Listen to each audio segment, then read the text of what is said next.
Let's talk about the dark side of the fitness industry that no one really talks about, at least not in a productive, this is a problem, here's a solution kind of way. Now, in my opinion, this thing is the reason why the fitness industry and more so fitness social media as a whole has become so toxic.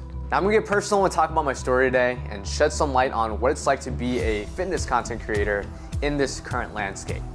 Now, in return, I hope you watch this with an open mind, and by the end of it, I hope you're able to defend yourself against this ugly thing that's everyone in fitness seems to be dealing with at some point in time, and that is body dysmorphia.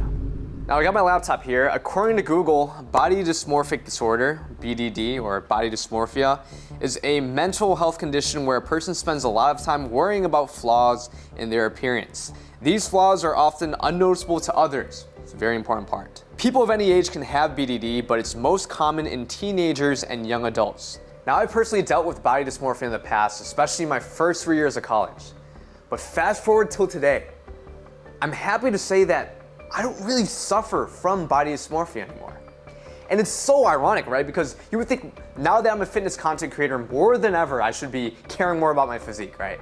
But I guess this will make sense as I explain my story. So first, I'll talk about how I personally struggled with body dysmorphia, how I then overcame it, and then I'm gonna go into why I think body dysmorphia is such a big issue that doesn't just affect yourself, but everyone around you. So originally, all the way back when I first started working out in high school, I was always a little bit insecure about how skinny I was. But after I started seeing progress and other people started noticing my progress by the end of the summer, I started working on this in the beginning of the summer, then by the end of it, when I got back on the bus, people were like, dang, Tyler, did you work out, that sort of thing.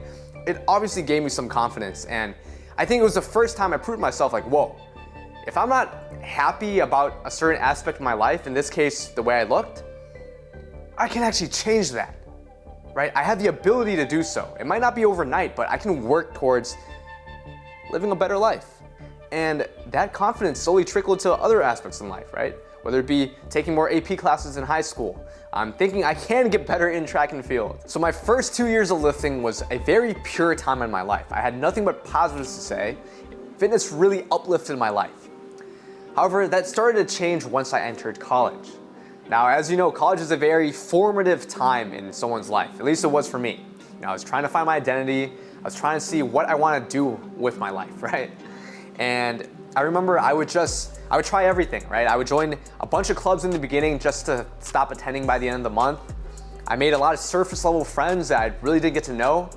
And the one stable aspect I had in my early days of college was, well, the gym, which was an amazing thing, right? Like, it's a healthy outlet for me to de-stress, and I'm not doing drugs or anything like that, right? So looking back, it was good until it started becoming an obsession. Now, by the time I entered sophomore year, I recently got back from Thailand, and I had a realization that I didn't like the direction that my life was going. And by direction, I mean pretty much the typical college lifestyle of, partying on the weekends, just trying to get through to the next weekend to party some more and just hang out in a bar. Which, if that's you, that's cool. There's nothing wrong with that. However, for my circumstances and my situations with my parents as an only child, I felt like I couldn't afford to waste time, especially when my duty, in my opinion, was, okay, I need to retire my parents. Because of that, during my sophomore year, I knowingly entered a dark time in my life that I dubbed the hermit phase. And as the name suggests, during this time, I pretty much stopped partying. I stopped hanging out with friends as much. I stopped going to clubs just because I felt like there's really nothing I'm getting out of this. So I cut out a pretty good chunk of my life. Let's call it like 50%. And the only constants that remained was going to class. Your boy was an academic weapon, I'm gonna say that. And second, of course, the gym. But because I pretty much lost my direction in life, I started deriving my self-worth and identity purely from the gym and my physique. And this is when body dysmorphia for me was at the highest it's ever been. Now, I was realistic. I knew that I couldn't be the biggest person in the room, but I could be the most shredded one there. So how I specifically dealt with it was I pretty much tried to get as lean as possible, and I approached it in pretty much the worst way possible. I was very extreme with it. I did a 20-hour fast every single day, so I followed the 24 schedule. I would have a weekly cheat day, which seems like a good thing, but that just pretty much enabled me to binge eat once per week. And on top of that, I pretty much just slashed my calories. I was eating at like 1,500 calories. Now, this manifestation, all these 3 combos of me just trying to get leaner, honestly put me in a really dark time in my life. And of course, I made like no progress. Like, of course, okay, I got a little bit leaner, but it definitely wasn't worth it, and it definitely wasn't healthy for me. It was the closest I've ever been to almost developing an eating disorder. Now, luckily for me, I was able to start shaking that mindset off when other aspects of my life started coming together. Because, I entered this hermit phase knowingly that by the end of it, I'm gonna have a better sense of direction. And, I made some really solid friends that are still some of my best friends today.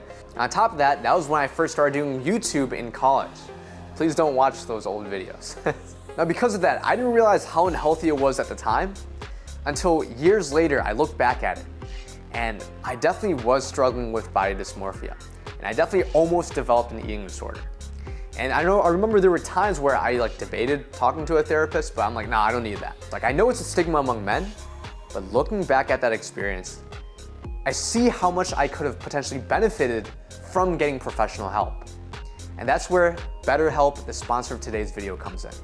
Now, I personally would have had access to a therapist on campus, but I understand that not everyone's a college student and not everyone has that same access.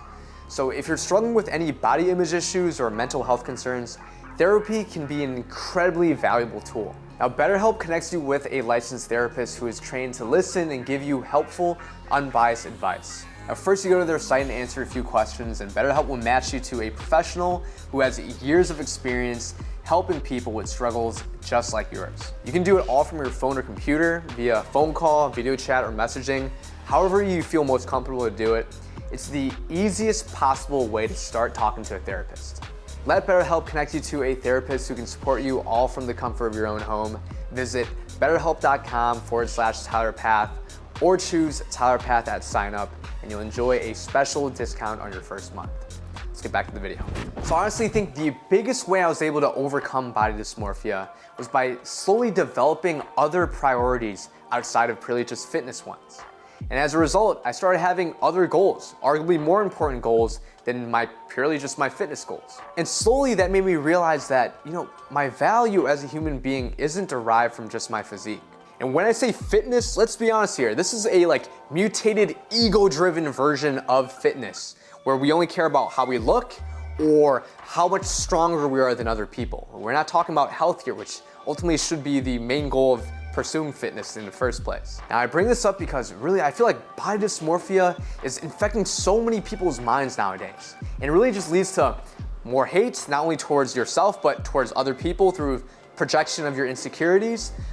Look at the hate that Alex Eubank got for literally no apparent reason. What was that about? And I think this is good to talk about because I think the more something like this is discussed, the more people can recognize it and be like, whoa, okay, yeah, maybe I shouldn't be leaving weirdly long hate comments on another fitness influencer that I'm jealous of or whatever that may be. And the goal is to slowly, as a community, overcome this really weird toxic phase that seems to be getting worse. Now, this is all my opinion, by the way, but I feel like body dysmorphia is most prevalent or severe among 3 different groups. 1, competitive bodybuilders. 2, fitness content creators. And 3, impressionable men, and specifically men. And I'll explain this. This will make sense later. Now, the first one, competitive bodybuilders, I can't really speak on because I don't compete myself. But I could only imagine that the pressure to constantly be looking good and getting better every single show, especially when your livelihood depends on it, is very crippling and can definitely leave you prone to developing body dysmorphia. However, you can see famous examples of bodybuilders who have seemingly been able to overcome body dysmorphia. Number 1, Arnold Schwarzenegger.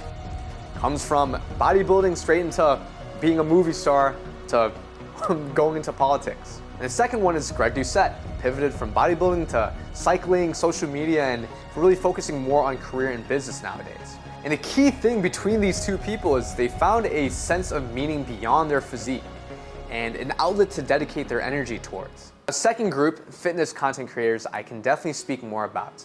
Now, anything from engagement, comments, and thus likelihood of success hinges on you either being bigger, stronger, or leaner than others, more aesthetic, or so it may seem. Because at the end of the day, your physique is only one of many factors that can dictate how much success you see in social media. Because I'll tell you, there are plenty of other creators that have a way better physique than me that seem to not be able to grow as much. If you're a creator watching this, once you realize and understand that as long as you're authentic and honest, there will be a segment of people that really fuck with you for you and not just the way you look or how strong you are, that should relieve a lot of pressure off you. And of course, you should lead by example, in my humble opinion, but don't think of anything unrealistic and don't jeopardize your, let's say, mental health or honestly your physical health too, just to live up to something that's really not even realistic in the first place and not something that your audience doesn't really care about. Now, the third group, impressionable men, I think this will apply to many of you guys watching. In fact, it applied to me, myself, when I was struggling with body dysmorphia.